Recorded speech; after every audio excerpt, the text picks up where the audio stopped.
Saya diejek, saya dijelek-jelekin, saya dituduh macam-macam.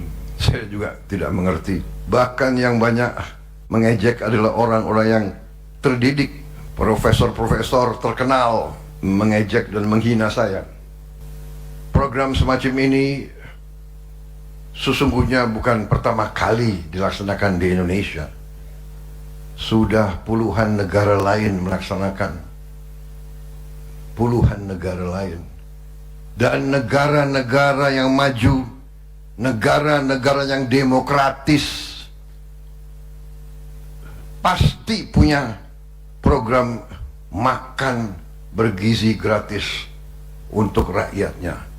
Makan bergizi gratis mungkin tidak penting untuk orang-orang yang cukup berada. Mungkin tidak penting bagi mereka yang di atas. Tapi di seluruh dunia yang saya pelajari, makan bergizi gratis adalah sangat-sangat diperlukan oleh mayoritas rakyat. Waktu saya melancarkan program ini,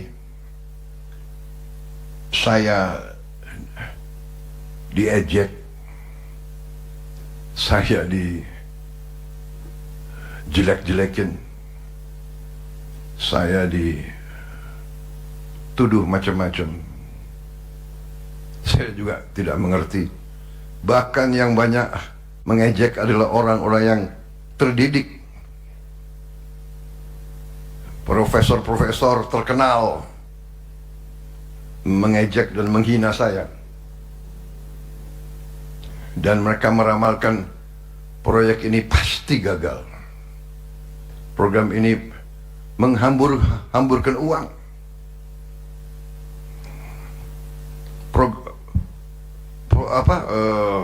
Operasi ini, kampanye ini menjelek-jelekan presiden yang dipilih langsung oleh rakyat, mungkin sebagai ungkapan dendam dan dengki, mungkin adalah biasa. Tapi sesuatu yang menyerang hal yang sangat diperlukan oleh orang-orang yang belum kuat ekonominya, sungguh menyedihkan bagi saya. Tapi saya yakin waktu itu saya berada di atas jalan yang benar. Saya yakin bahwa tujuan kita benar dan baik. Terlalu banyak anak-anak Indonesia mengalami stunting.